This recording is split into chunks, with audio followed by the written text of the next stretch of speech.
Hello guys, welcome to our YouTube channel study with M. आज मैं आप सभी के लिए काफ़ी इम्पॉर्टेंट वीडियो लेके आई हूँ। तो देखिए, आपके 3 अगस्त यानी आज पुलिस कांस्टेबल का पेपर यूकेट पुलिस द्वारा कंडक्ट कराया गया, जिसका पेपर आप सभी को स्टडी विद एम के द्वारा प्रोवाइड करा दिया गया है। और देखिए, आज का ये जो पेपर था थोड़ा सा मॉडरेट लेवल का हम कहेंगे इस पेपर को। और इस पेपर के रिगार्डिंग आपको पिछले 1 महीने से जी तोड़ मेहनत कराई जा रही थी। कई सारी क्लासेस मेरे द्वारा और सर के द्वारा प्रोवाइड कराई गई।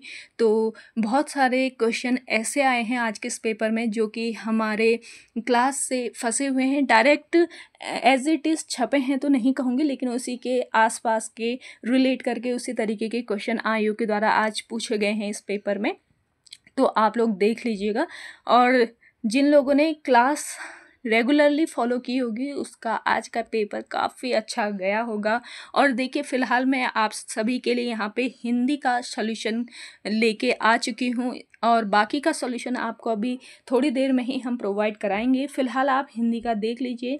हिंदी में आपका पहला है, सुमित्रा नंदन पंत को किस कृति पर ज्ञानपीठ पुरस्कार मिला है। तो देखिए, सुमित्रा नंदन पंत जो है, इन्हें ज्ञानपीठ पुरस्कार मिला था चितंबरा के लिए। ऑप्शन डी यहाँ पे आपका बिल्कुल सही था। वर्ष 1968 में इन्हें चितंबरा के लिए ज्ञानपीठ पुरस्कार से सम्मानित किया गया था। अगला क्वेश्चन है आपका, नदी नाव संयोग लोकोक्ति का अर्थ है।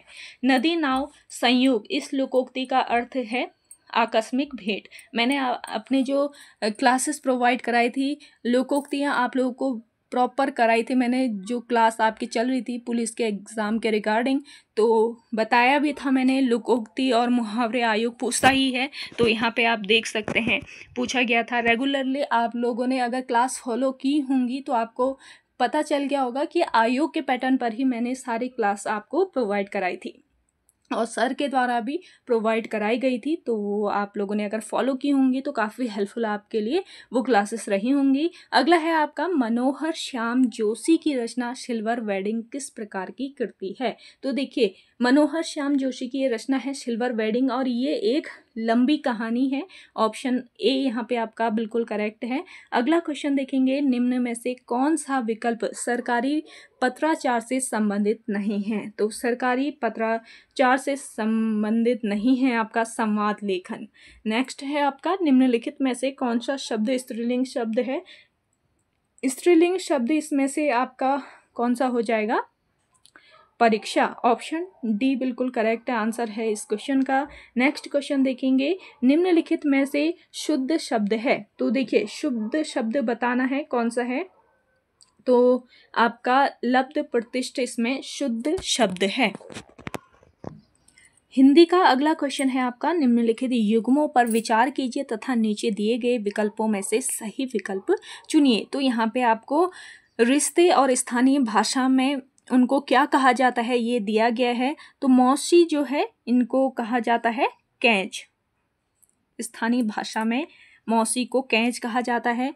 महिला के भाई का बेटा इसको कहा जाता है भदिया।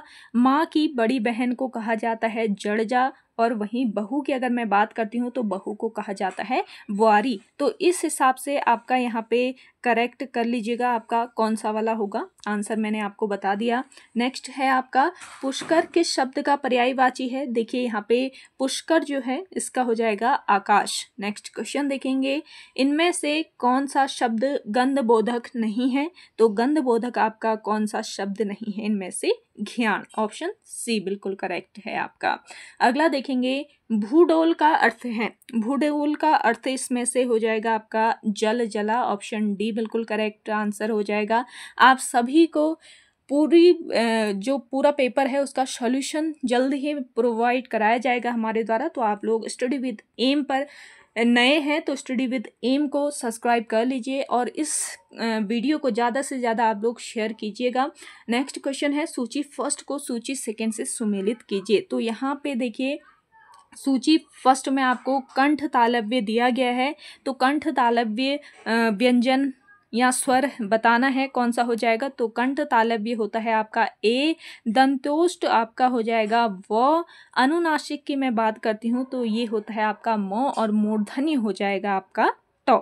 तो आप लोग करेक्ट कर लीजिएगा, इस हिसाब से आपका कौन सा वाला ऑप्शन करेक्ट होगा। अगला देखेंगे, किसी समाचार पत्र में मनोरंजक ढंग से लिखा गया प्रासंगिक किंतु छोटा लेख जो सचित्र भी हो सकता है, क्या कहलाता है? तो ये कहलाता है आपका फीचर। ऑप्शन बी यहाँ पे आपका बिल्कुल करेक्ट आंसर हो जाएगा। नेक्स्ट क्वेश्चन देखेंगे, पूर्वी कुमाऊनी की बोलियों को सुमेलित कीजिए। पूर्वी कुमाऊनी की जो यहाँ पे बोलियां दी गई हैं, इनको सुमेलित करना है।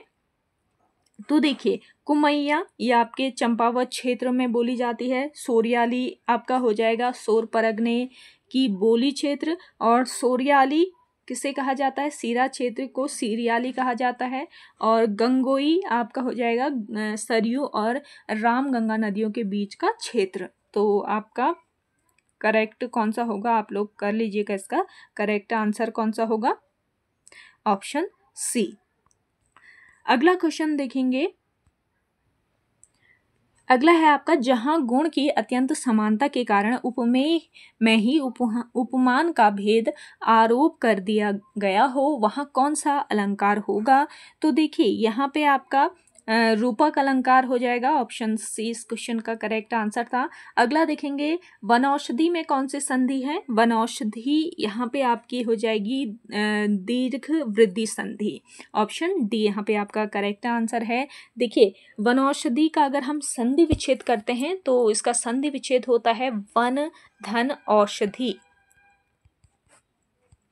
जब अब देखिए आपके वृद्धि संधि में क्या होता है, जब अ या आ के बाद ओ या औ आए तो दोनों के स्थान पर क्या हो जाता है? औ हो जाता है। अब वन औषधि यहाँ पे आपको दिया गया है, यहाँ पर वन में है आपका औ और औषधि में है ओ, इसलिए औ है, इसलिए क्या बन जाएगा? औ धन औ आपका क्या बन जाएगा? औ बन जाएगा। और आपका देखिए वन और औषधि मिलकर वन औषधि यहाँ पे बन जाते हैं। तो यहाँ पे आपका हो जाएगा वृद्धि स्वर संधि। अगला क्वेश्चन देखेंगे, हिंदी के किस माह को गढ़वाली में असूज कहा जाता है? तो असूज या असोज कहा जाता है किसे? अश्विन माह को। नेक्स्ट क्वेश्चन देखेंगे, निम्न में से कौन सा विकल्प विराम चिन्ह नहीं है? तो विराम चिन्ह इनमें से कौन सा नहीं है, बताइए? समुच्चय बोधक चिन्ह आपका विराम चिन्ह नहीं है। नेक्स्ट देखेंगे, कुमाऊनी शब्द जेठान में कौन सा प्रत्यय है? तो जेठान में आपका बताना है कौन सा प्रत्यय हो जाएगा? आण प्रत्यय। प्रत्यय जो होते हैं वो शब्दों के एंड में लगते हैं, तो इसमें आण प्रत्यय लगा हुआ है। नेक्स्ट देखेंगे, निम्नलिखित में से शुद्ध वाक्य छाटिए। तो शुद्ध वाक्य है इनमें से आजकल वह हिंदी लेखन का अभ्यास कर रहा है। ऑप्शन डी इस क्वेश्चन का करेक्ट आंसर है। ये आपके हिंदी का सॉल्यूशन वीडियो था। अभी थोड़ी देर में ही आप लोगों को पूरे पेपर का सॉल्यूशन वीडियो हमारे द्वारा प्रोवाइड कराया जाएगा। अगर आप लोगों ने अभी भी चैनल को सब्सक्राइब नहीं किया है तो सब्सक्राइब कर लीजिएगा एंड शेयर ज़रूर कीजिएगा इस वीडियो को। और आपके आगामी वीडियो एग्ज़ाम के रिगार्डिंग भी यहाँ पे कल से ही हम नई स्ट्रेटजी के साथ क्लासेस स्टार्ट करेंगे, तो आप लोग स्टडी विद एम के साथ बने रहिएगा। आज का ये पेपर आई होप आपका बहुत अच्छा गया होगा। आप लोग बताइएगा, आपने अगर हमारी क्लासेस अटेंड की हैं तो आपको कैसा आपका आज का पेपर का स्कोर रहा, आप कमेंट करके ज़रूर बताइएगा। चलिए मिलते हैं एक नेक्स्ट इंटरेस्टिंग वीडियोज़ के साथ, तब तक के लिए धन्यवाद।